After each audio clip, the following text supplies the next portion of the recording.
क्या कोई मृत व्यक्ति, मतलब जो इंसान अब इस दुनिया में है ही नहीं, क्या वो अपना मुकदमा जीत सकता है, खास करके एक ऐसे बिजनेस के लिए जो उसने कभी शुरू ही नहीं किया? देखिए, सतह पर देखा जाए तो जवाब एकदम साफ लगता है कि नहीं, बिल्कुल नहीं। हाँ वही ना, सामान्य तर्क तो यही कहता है कि जब मुकदमा करने वाला यानी प्लेंटिफ ही नहीं रहा तो उसकी जो व्यक्तिगत जरूरतें थी वो भी तो उसके साथ ही खत्म हो जानी चाहिए। बिल्कुल सही कहा। लेकिन आज हम यहाँ DLC legal news and knowledge channel पर जो डीप डाइव करने वाले हैं उसमें हम देखेंगे कि कैसे सुप्रीम कोर्ट के एक हालिया फैसले ने इस पूरी धारणा को पूरी तरह से पलट कर रख दिया। तो हमारी पूरी लीगल फ्रेटर्निटी का बहुत बहुत स्वागत है आज की इस विस्तारित चर्चा में। और आज का हमारा मिशन यही है कि हम लॉयर्स और लॉ स्टूडेंट्स के लिए 3 बहुत ही ताजा और कह सकते हैं कि काफी कॉम्प्लेक्स लीगल अपडेट्स को डिकोड करें, राइट?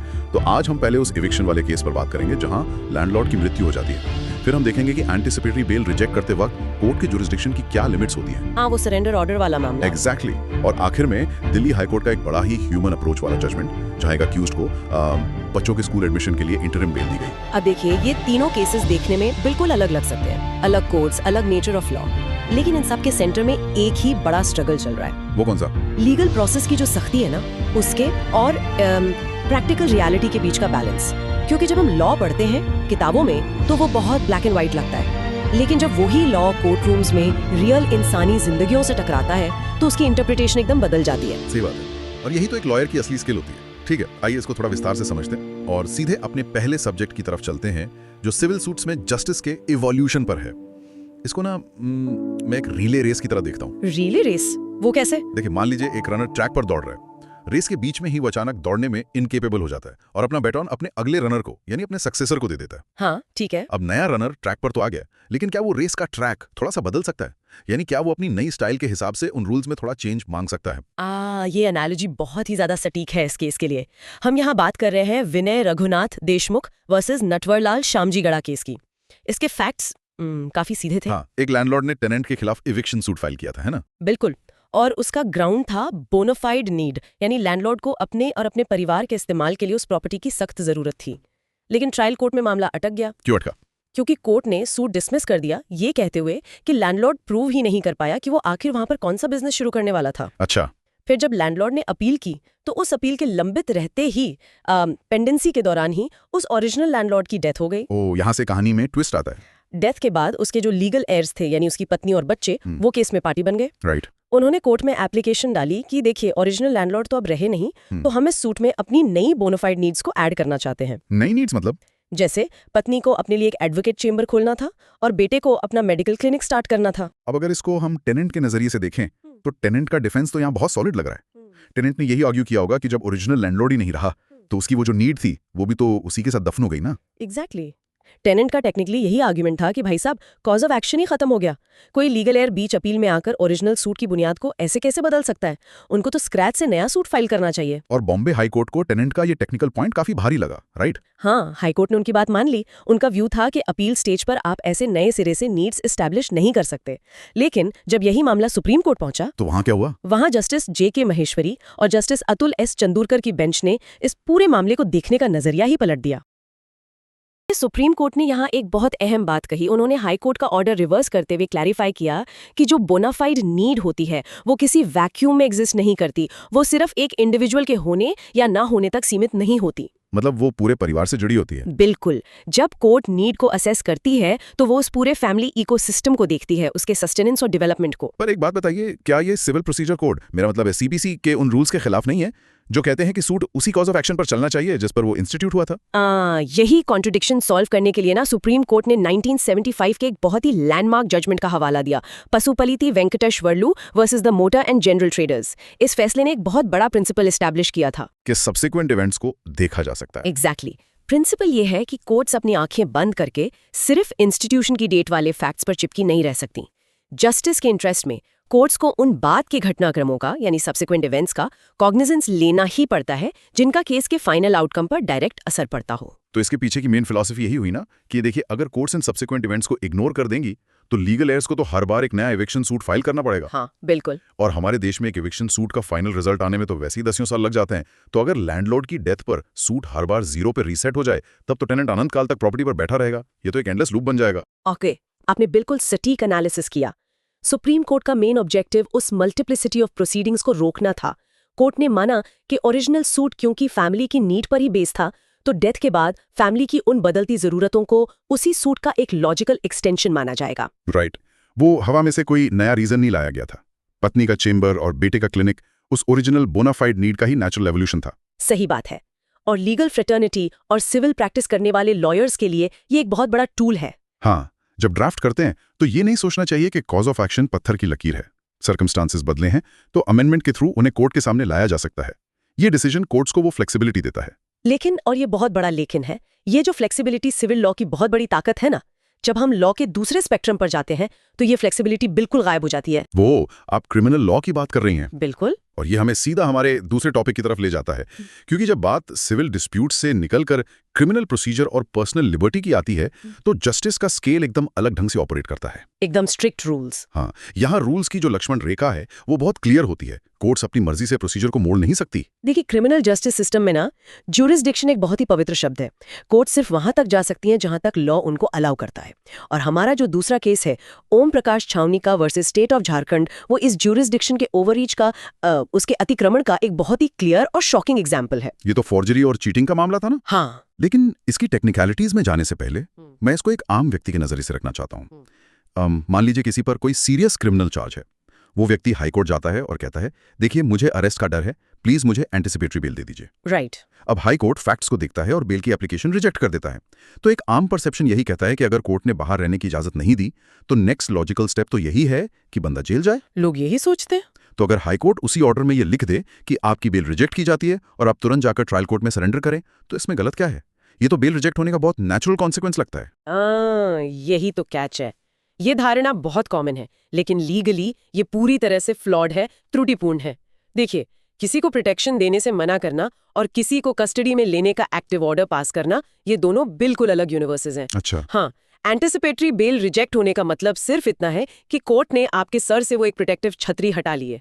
इसका ये मतलब बिल्कुल नहीं है कि कोर्ट अब खुद आपको धक्का देकर जेल में डाल रही है। राइट। सुप्रीम कोर्ट में जस्टिस जेबी पर्दीवाला और जस्टिस उज्जवल भुयन की बेंच ने इस केस में यही क्लियरली एस्टैब्लिश किया कि झारखंड हाईकोर्ट का वो जो सरेंडर करने का ऑर्डर था वो होली विदाउट जुरिसडिक्शन था। उनके पास ये पावर ही नहीं थी। लेकिन एक मिनट, हाईकोर्ट्स के पास तो इनहेरेंट पावर्स होती है ना, वो ऐसा ऑर्डर क्यों नहीं दे सकते? समझने के लिए हमें लोअर कोर्ट के मैकेनिक्स में जाना होगा कि आखिर वहां ट्रायल कोर्ट में चल क्या रहा था।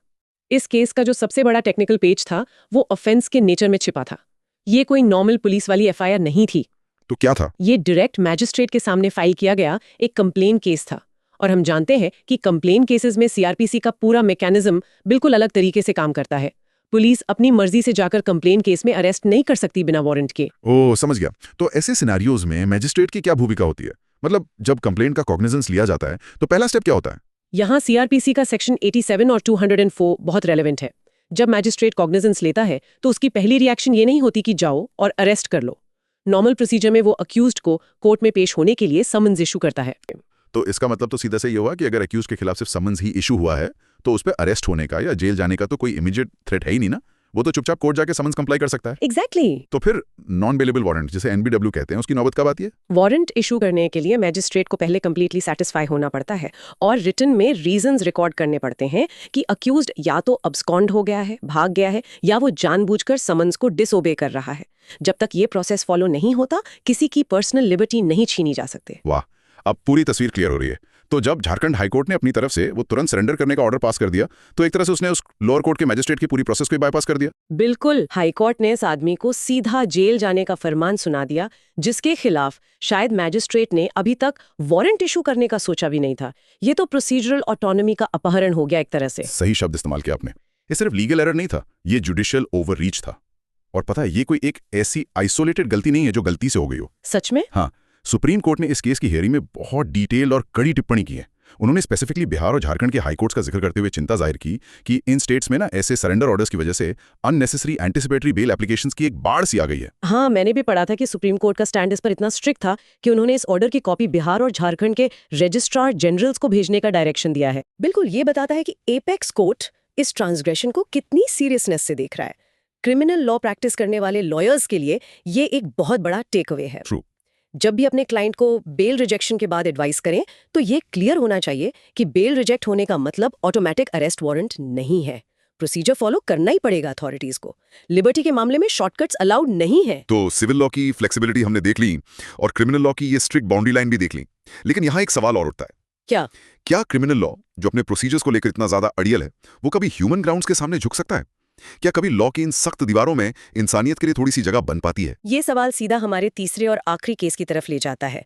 आज हम दिल्ली हाईकोर्ट का एक ऐसा जजमेंट भी डिस्कस करेंगे जहां जस्टिस का एक बड़ा ही मानवीय यानी ह्यूमन फेस देखने को मिला। इस मामले को समझने के लिए ना पहले हमें उस ऑफेंस की ग्रेविटी देखनी पड़ेगी। ये सिर्फ नए कानून भारतीय न्याय संहिता यानी BNS 2023 के अंदर चीटिंग का नॉर्मल केस नहीं था। इसमें birds act, banning of unregulated deposit schemes act के सेक्शंस भी लगे थे। हाँ, बर्ड्स एक्ट कोई नॉर्मल स्टैट्यूट नहीं है। ये अपने आप में बहुत ड्रेकोनियन है। एकदम ब्लास्ट डोर की तरह है, जो एक बार फाइनेंशियल ऑफेंसेस या पॉन्जी स्कीम्स के अक्यूज पे लग जाए तो कसकर बंद हो जाता है। बेल मिलना लगभग इम्पॉसिबल हो जाता है, क्योंकि मेन मोटिव तो इन्वेस्टर्स के फंड्स को सिक्योर करना होता है ना। बिल्कुल। और इस भारी भरकम ब्लास्ट डोर के पीछे जो अक्यूज था इस केस में, वो खुद प्रोफेशन से एक लॉयर था। वो फ्रॉड और चीटिंग के सीरियस चार्जेस में जुडिशियल कस्टडी में था। उसने दिल्ली हाई कोर्ट में जस्टिस मनोज जैन की बेंच के सामने एक बेल एप्लीकेशन लगाई। लेकिन उसने रेगुलर बेल नहीं मांगी थी, राइट? उसने मांगी सिर्फ 30 दिन की इंटरिम बेल। और ग्राउंड क्या था? अपने 2 बच्चों का एक दिल्ली के स्कूल में एडमिशन करवाना। अब देखिए, यहाँ जो स्टेट का यानी EOW इकोनॉमिक ऑफेंसेस विंग का जो आर्गुमेंट था, वो सुपरफिशियली बड़ा प्रैक्टिकल और लॉजिकल लगता है। उन्होंने कहा कि माय लॉर्ड, बच्चों की जो माँ है, जो इस केस में को अक्यूज भी है, वो तो पहले से ही बेल पर बाहर है। हाँ। तो जब माँ आजाद घूम रही है तो वो स्कूल जाकर एडमिशन फॉर्म तो भर ही सकती है। इस काम के लिए पति को जेल से बाहर लाने की आखिर क्या वैलिड जरूरत है? अगर ऑब्जेक्टिवली सोचें तो ये आर्गुमेंट बहुत वेट कैरी करता है प्रोसिक्यूशन के साइड से। देखने में आर्गुमेंट स्ट्रांग है, लेकिन सिर्फ कागजी लेवल पर। देखिए, अगर स्कूल एडमिशन का मतलब सिर्फ पेपर पर साइन करना होता तो शायद कोर्ट उन्हें 1 दिन की भी रिलीफ ना देती। लेकिन डिफेंस काउंसिल ने जो हकीकत कोर्ट के सामने रखी, वो इन लीगल फाइल्स के बाहर की रियल दुनिया की थी। उन्होंने क्या पॉइंट रखा? डिफेंस ने समझाया कि फादर की फिजिकली बाहर आने की जरूरत सिर्फ उन एडमिशन फॉर्म्स पर साइन करने के लिए नहीं थी। असली प्रॉब्लम थी अरेंजिंग फंड्स, पैसे का इंतजाम करना। अरे वाह, ये तो बिल्कुल ग्राउंड रियलिटी को टच करता है। आजकल स्पेशली दिल्ली जैसे मेट्रो सिटीज में स्कूल एडमिशन का प्रोसेस कोई जोक थोड़ी है। बिल्कुल नहीं। ये एक बहुत बड़ी फाइनेंशियल प्लानिंग मांगता है। फीस, डोनेशंस, इतने सारे खर्चे। और जब परिवार का मेन अर्निंग मेंबर जेल में बैठा हो और पत्नी खुद चार्जेस फेस कर रही हो, तो ऐसे में इतने फंड्स अरेंज करना लगभग नामुमकिन हो जाता है एक अकेले इंसान के लिए। और दिल्ली हाई कोर्ट ने इसी प्रैक्टिकल डिलेमा को बहुत डीपली समझा। कोर्ट ने एक्नॉलेज किया कि देखिए, एडमिशन का प्रोसेस चल रहा है और इसकी टाइमलाइंस बहुत स्ट्रिक्ट होती हैं। हाँ, स्कूल्स थोड़ी वेट करेंगे। एग्जैक्टली। अगर फादर को इस क्रूशियल वक्त पर बाहर आकर फंड अरेंज करने का मौका नहीं दिया गया तो इसका डायरेक्ट असर उन बच्चों के एजुकेशनल करियर पर पड़ेगा। उन्हें एक इररेपेरेबल लॉस होगा।